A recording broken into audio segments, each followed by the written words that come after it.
Maharaj because I hear his lectures and Yeah.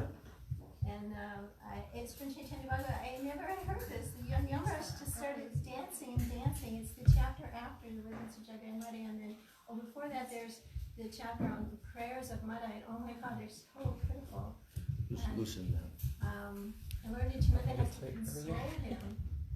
And anyways, just to be with Chaitanya Bhagavad. Loosen. I was listening to it like the audio. I feel like I just totally missed that. Like I heard the Deliverance of Jagai and Madai, but I guess I missed the subsequent chapter. It's not in the No. large volume. Well, that's because this was twisted. That's why.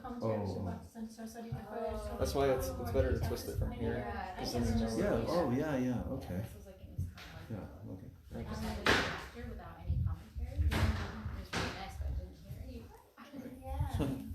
Yeah. So in the evening he's speaking about. So Yamaraj was dancing. Yes, after the deliverance of Jagai and Madai. Yeah. Because he knew what they were actually observed in his domain, what they were going to experience in hell. Right. And he had his scribes like listing, like volumes of their sinful activities. And then when he saw that they were delivered by Lord Chaitanya, he just went into ecstasy. And all the demigods also arrived to dance with him and to sing the glories of Lord Chaitanya. Even Sukadev Goswami shows up, Narada Muni shows up, everyone shows up. And, but the chapter before that is Madai's prayers, which I also never heard in detail. The volumes by Bhakti-Siddhanta Saraswati Thakur. And they're so pitiful in his just remorse. Yeah. So pitiful that Lord Nityananda has to come and console him. That Lord Nityananda what? Has to come and console him. Oh. He's the one who hit Nityananda. Yeah. So. Yeah. Anyway, that's what. He was trying to make amends for the rest of his life. That's why he made the ghats. Yeah, and did seva to all the Vaishnavas. Yeah. And those ghats apparently are still there. They were washed away by the Ganga, but the place can still be recognized. Madhai Ghat. Yeah, Madhai Ghat. Yeah.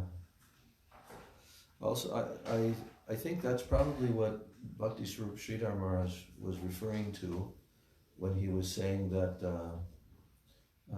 Yamaraj likes Harinam Sankirtan.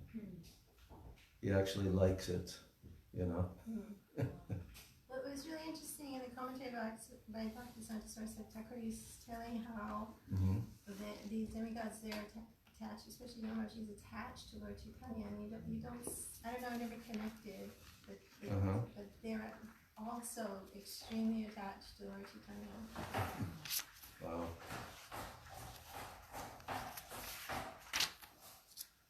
Okay. All right.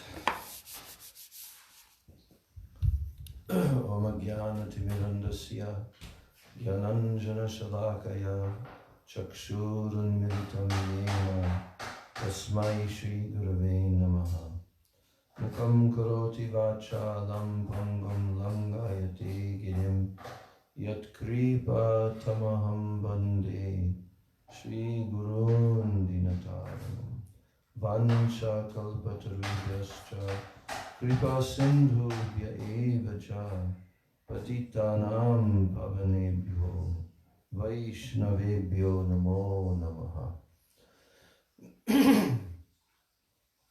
Namo Mahabhadanyaya Krishna Prema Pradayate Krishnaya Krishna Chaitanya Namane Gaura Tishe Namaha Nityanandam Namastubhyam Prem Ananda Pradayane Kalo Kalmasha Nashaya Janava Pataye Namaha Panchatattvatmakam Nam Bhakta Rupa Swarupakam Bhaktavataram Bhaktakyam Namami Bhakta Shaktikam He Krishna Karuna Sindho Dina Bandho Jagatpate Gopesha Gopika Kanta Radha Kanta Namostute Tapta Kanchana Gaurangi Radhe Vrinda Pranamami Hari Priye Jayatam Shurutopam Gaur Mama Mandamater Gati Matsarvasva Padam Bojo Radha Madana Mohano Divyad Vrindaranya Kalpa Drumadha Shimad Ratnagar Singhasanasto Shrimad Radha Srila Govinda Devo Prishtalabhi Sevyamano Smarami Shriman Rasa Rasarambi Vamshivata Tatakstitaha Karshan Venu Swanayar Gopir Gopinata Shriyestunaha Brindai Tulsi Devbai Priyai Keshavasya Cha Krishna Bhakti Prade Devi Satyavachai Namo Namaha Shri Krishna Chaitanya Prabhu Nityananda Shri Advaita Gadadhar Shivasa Hare Krishna Krishna Krishna Hare Hare Hare Rama Rama Rama Hare Hare Hare Krishna Krishna Krishna Hare Hare Hare Rama Rama Hare Hare. I offer my Dandavat Pranams, my Shraddha Pushpanjali at the lotus feet of my most beloved Gurudev, Nityas. And there's so much incredible, I was starting to think, wow, everyone should memorize in English all of these Upadeshavalis. They're so full of the most essential instructions, actually. Most essential instructions. So, we're fortunate to have these. And there's many others also in the various literatures that we do have now. Even all the letters of Srila Bhaktisiddhanta Saraswati Thakur, and many of his lectures that were transcribed and translated. There's like 3 major books that have come out in the last few years. Yeah. And so maybe actually more like 5, 6 books, now that I think of it. Yeah. So he's such an extraordinary personality.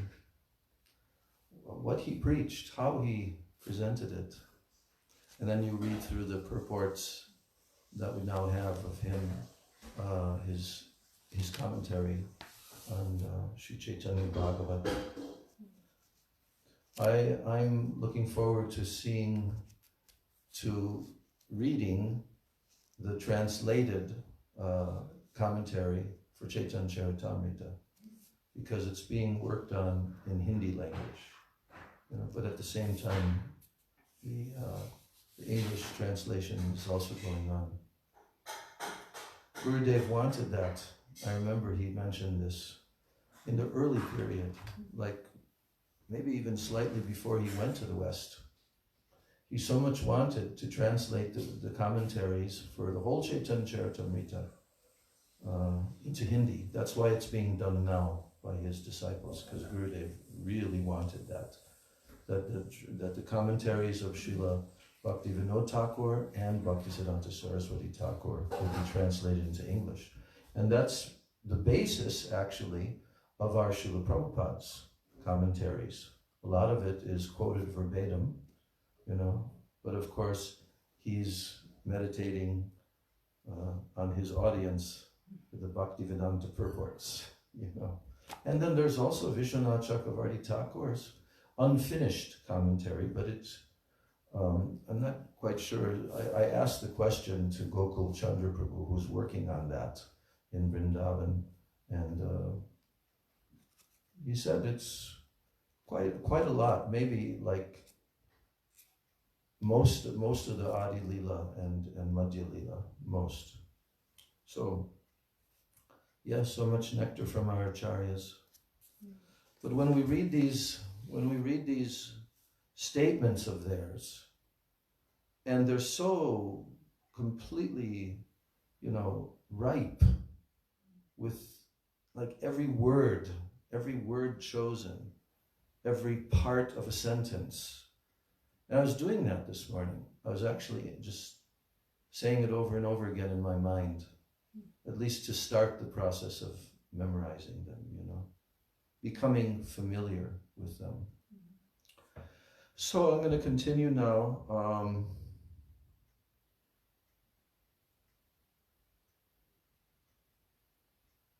Okay.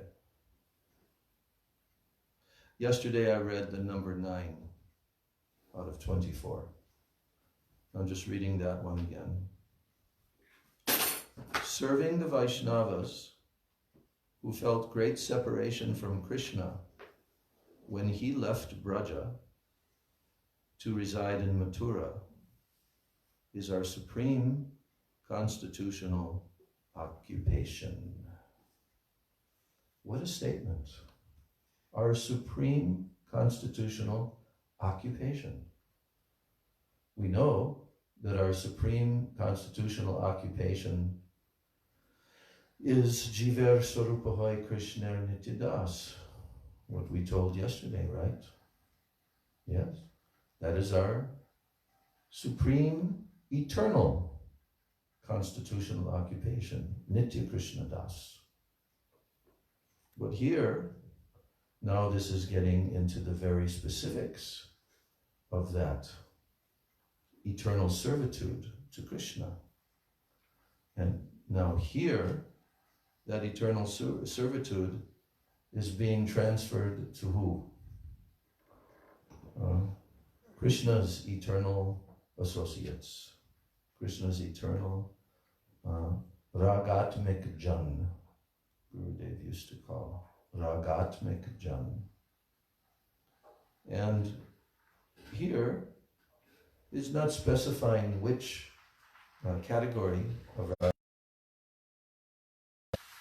but just in general, we know that Anarpita Charim Chirat Karunayavatirna Kalo Samarpaitum Unatojvala Rasam Svabhakti Shriyam, which means Unato Ujvala Rasa, in the mood of servitude to the lotus. Anyway, yeah, go ahead. I probably will say something stupid, but if we know a little bit about the pastimes of when Krishna leaves from Mathura, Mm-hmm. you think about Vrindavan, like who is doing any consoling? It's only that I know. I don't know anything, but I know the Sakis and the Manjris, they're consoling Srimati Radhika. Mm-hmm. And they're putting a lot of effort into that, just keeping her alive. Yes. But we don't know of anybody else consoling anybody else. We do know Bhaktisiddhanta Saraswati Thakur's identity. So it seems like it's a very personal seva that he's talking about. Another time when he talks about that Kurukshetra is the highest place of seva. So again, it's his own personal, like, I don't know the word of it. No, you're correct in what you're saying. Affinity. But do we know of another instance of somebody consoling somebody else in Braj when Krishna goes to Mathura? I mean, Uddhava doesn't, he tries, but doesn't really pull it off. Well, that's what I'm kind of getting at, is that this is very specific. It is very specific. On our, the Unnata Ujjvala Rasam. Within this statement is our eternal occupational, which means Radha Dasyam. Ultimately, it means Radha Dasyam. This is our eternal occupation. But at the same time, from our beginning stages of entering into this, we also feel sympathy for all the Brijapasis, even the plants and trees. And that's what Uddhava was gifted with the vision of when he came. Gurudev would often describe how it was like a curtain coming down. When he first came into Braj, he was given that vision of what it was like when Krishna was in Braj. And in the late afternoon, then the dust settling after Krishna comes back with the cows and calves are jumping, Gurudev would say. You know, yeah, but then all of a sudden, devastation, the curtain of devastation, and everything is weeping and dying in separation from Krishna. Trees weeping, everything. All, and especially when he comes to see at the house of Nanda Maharaj, and he sees both Mother Yashoda and Nanda, and Mother Yashoda can't even speak. And I mean, sometimes Nanda Maharaj is consoling Mother Yashoda, actually in Krishna's daily pastimes, because we've heard the description. Yeah. How, when Krishna goes to the forest, Mother Yashoda cannot stop herself from running back up to him again, stopping him, you know, giving all of her love and affection and kissing him and putting some sweet in his mouth like this. And then Krishna says, Maya, yes, no, I'm coming back, don't worry, I'm coming. And then he continues forward, and then Mother Yashoda runs up to him again like this. So the intensity is so great in Mother Yashoda's attachment to Krishna that even Nanda Maharaj can't compare. Because he's the one that finally comes and tells her, okay, enough, you know. And then she walks up onto a slightly elevated little hill and watches from there as Krishna enters into the forest. And now the vision is no longer there, the dust is settling, and finally Nanda Maharaj comes and takes her. Come now, come. You know? So we can only imagine when Krishna is not there, what is their condition? So this is very, very helpful for our moods to serve their moods of separation, even in our heart, even internally, to serve their moods of separation. And the ultimate occupational duty is to, where is that? Oh, yes. Serving the Brajavasis who felt great separation from Krishna when he left Braja to reside in Mathura. That is our supreme occupation, constitutional occupation. So now the next one, number 10, is telling. If we desire to follow an auspicious course in life, do we desire to follow an auspicious course in life? Okay, so if we do, then disregarding the theories of even countless people, absolutely disregarding all of these unlimited numbers of theories of countless people, we should hear instructions only from a transcendental source. And there's another one goes along with that in the rest of these. Yes. Because if we follow the opinions of non-transcendental sources, which is 99.999% of all of the other opinions that are spouted here and there in this world, we will end up in a very inauspicious place.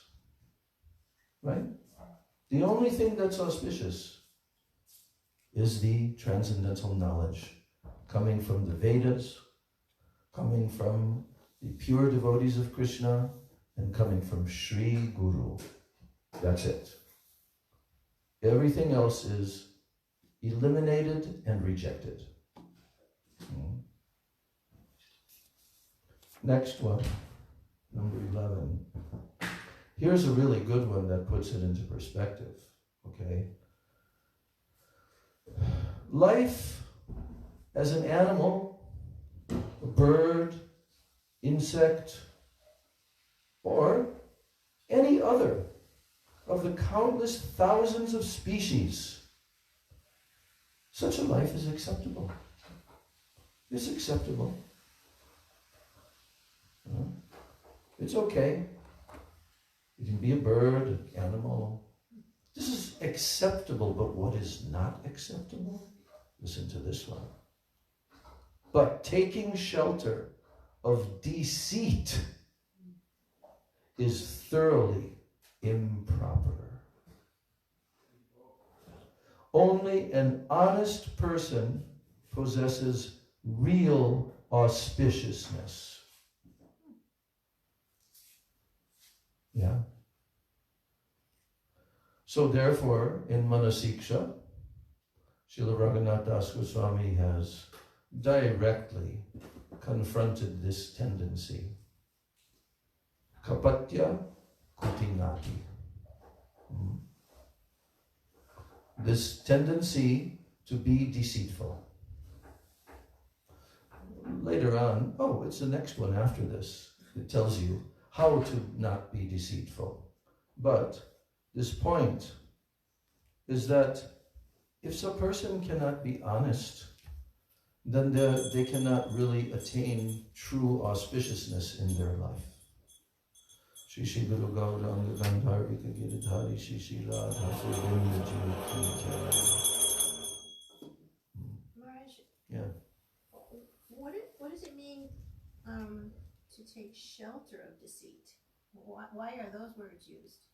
Because? How can you take shelter of that?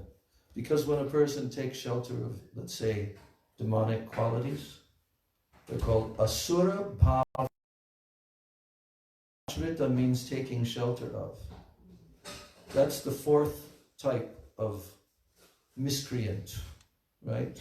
That Krishna mentions in the Gita. Each one becomes progressively worse and worse and worse. How does it start out again? Chaturvida bhajanti mam jana sukati narjuna arto jigyasa artarti jnani cha bharatarshava. Those are the four pious types. Mudha. Mudha. No. No. That's a different one. That's the one that tells those mudhas who don't worship me, Krishna is saying. But anyway, there's four. Mudha, then Naradhama. Naradhama means the lowest of mankind. Naradhama, Adhama, Nara Adhama, Naradhama. Mudha means foolish like an ass. Mudha. Naradhama. Mayaya aparita jnana. Then asurim bhavam ashrita. So each person is progressively more dedicated to the demoniac mentality and behavior. Demons out and out, through and through, demoniac. They exist in this world. They have become so averse. And he also mentions that in another Upadeshavali, how they become so averse to the Lord. Yes, so when someone cultivates an attitude like deceitfulness, then that means that they are now taking shelter of that. They're not giving it up, although it should be given up.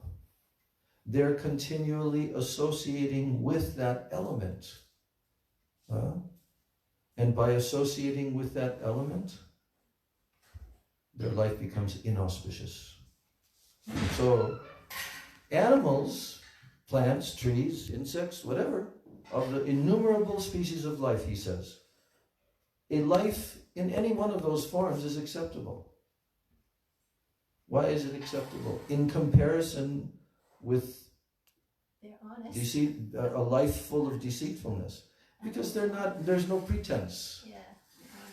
There's no pretense. They are what they are. And from there, they will gradually be elevated to the human form and so forth. But a human being who becomes so absorbed in deceitfulness, kapatya. See? That kapatya is against the true nature of the soul. Because the next Upadeshavali is telling that the nature of the soul is simple-heartedness. Yeah. About this honesty, Yeah. I was wondering if you remembered when Srila Gurudev told about that honest man, I think here in Australia. And then he's mentioned in the Srimad Bhagavatam, but not the pastime where everything is taken away from him, and he's very proud of being honest. I can't remember his name. Oh. His wife is. Do you remember when Gurudev told what is honest? Yeah. That was his vow of never telling a lie. Yeah. Right. The king who ended up in the graveyard burying his son. It's in the small little booklet. It's in ninth canto, but a different pastime. Yeah. Harish Chandra, right? Yes. Harish Chandra. Okay. Yeah. Yes. Yeah, and then But this was a little bit different. It was a little bit different. Because who came in the end to awaken him from that misconception? Yamaraj. Yeah, remember? Right? Well, I remember at the end, after everything had been taken away from him, and he'd Yes. been so proud of being honest, Gurudev said, so really what is honest? Right. When he leaves to the forest and takes up bhajan, he said, this is honest. Yes. Because that was on a superficial level of honesty. Oh, yeah. That I'll never tell something that's not true. But we see that King Yudhishthira was the same. Right? King Yudhishthira was the same. Oh, yeah. He would never tell a lie. Ashwatthama's dead. Yes. How did he do that again? Ashwatthama, the elephant. The elephant, right. Because there was another, Ashwatthama was the soldier, but there was also Ashwatthama the elephant. I think somebody blew their conch shell. Yeah, there was as a he loud said that, sound. Yeah. And Ashwatthama was Yeah, his the conch shells son. were there. Who's his father? Dronacharya? Yeah, I think so. Dronacharya, so they wanted to disturb Dronacharya so much that he couldn't fight. So he was just beating Arjuna. Right. So then Krishna had him say Ashwatthama is dead, and he just sat down in meditation and left. Yeah. And what was the one where Krishna held off the setting of the sun? Oh yeah. He made an illusion that the sun has already set. Yeah. I love that. Yeah, me too. So cool. They were the. And Krishna was encouraging untruthfulness to come from Yudhishthira Maharaj. He was encouraging that. So this is the point.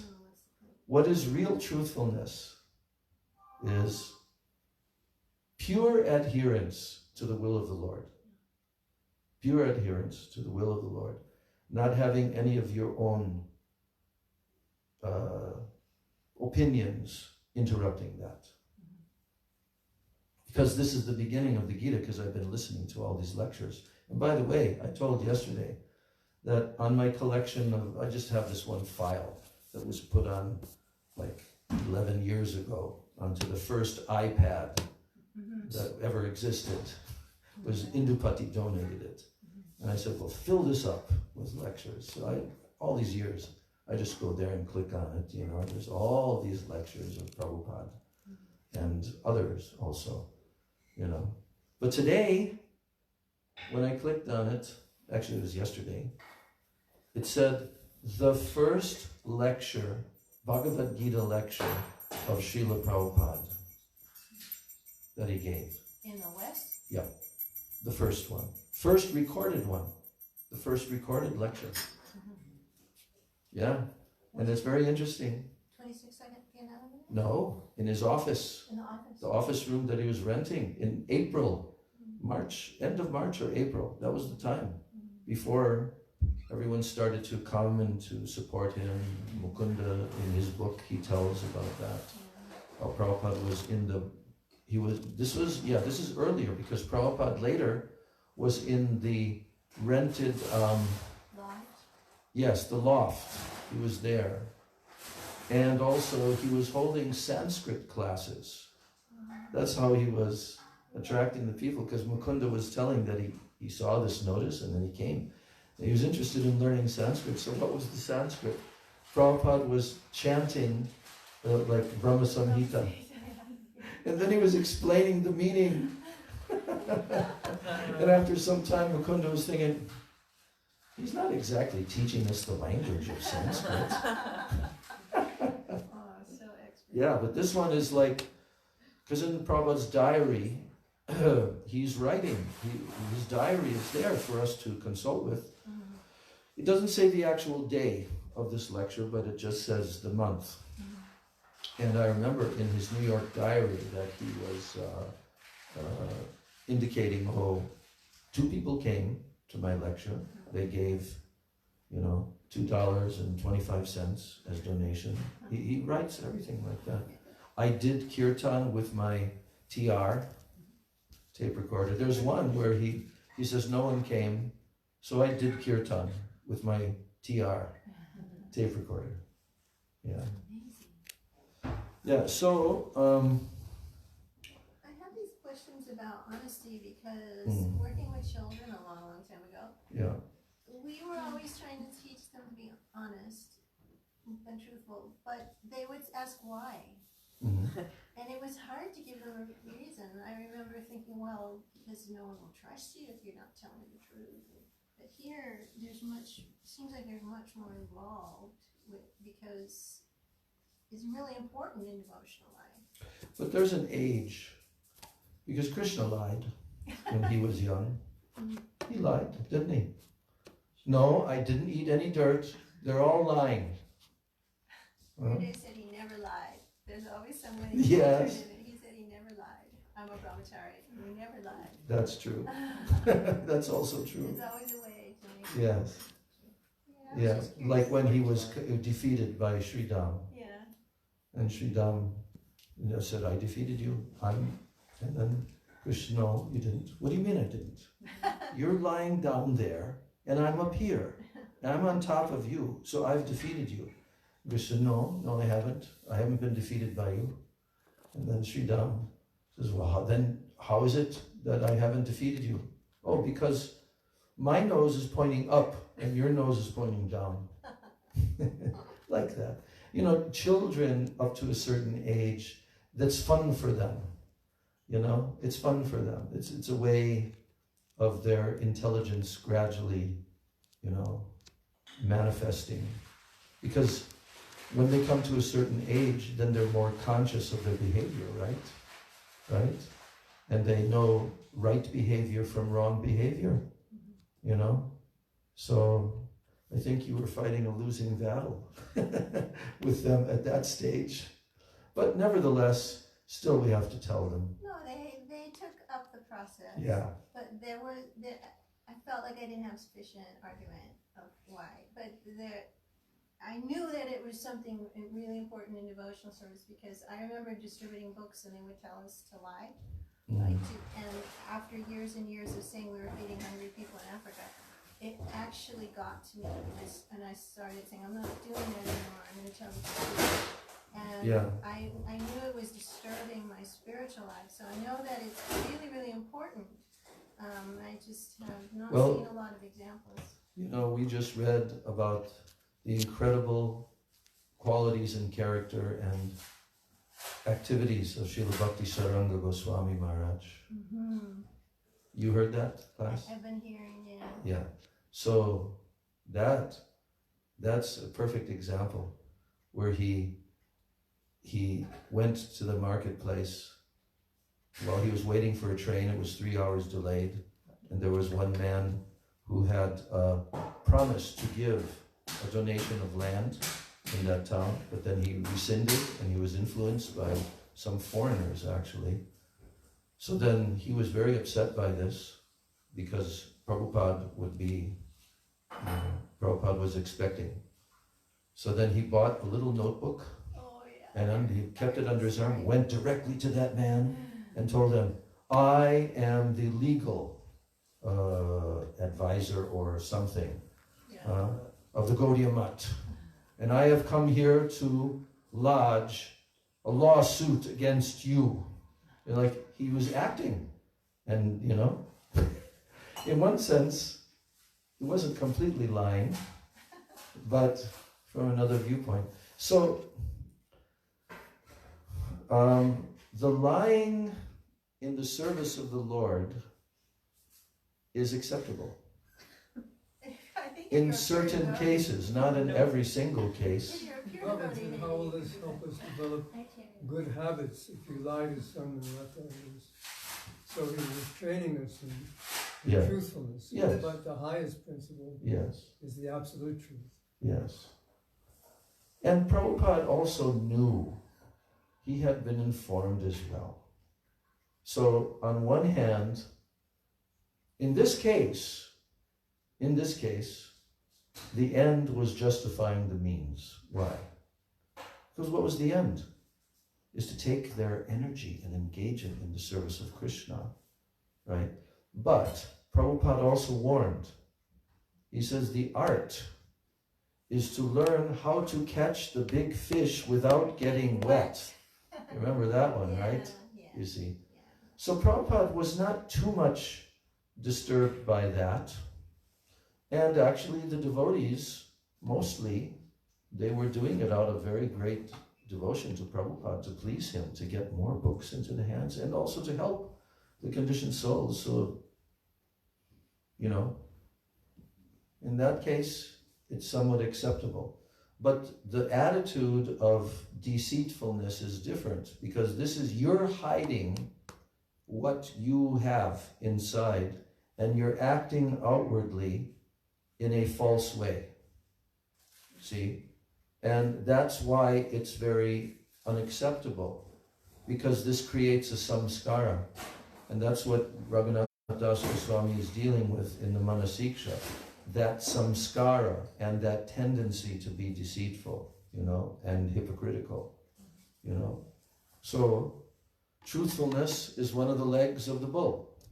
Truthfulness, honesty, But in Vaishnavism, the next one is telling simple-heartedness is synonymous with Vaishnavism. Simple-heartedness. What is that term in Sanskrit? Simple-heartedness. Saralata. Saralata. Sarala means simple heart. And simple-heartedness is the nature of Vaishnavism.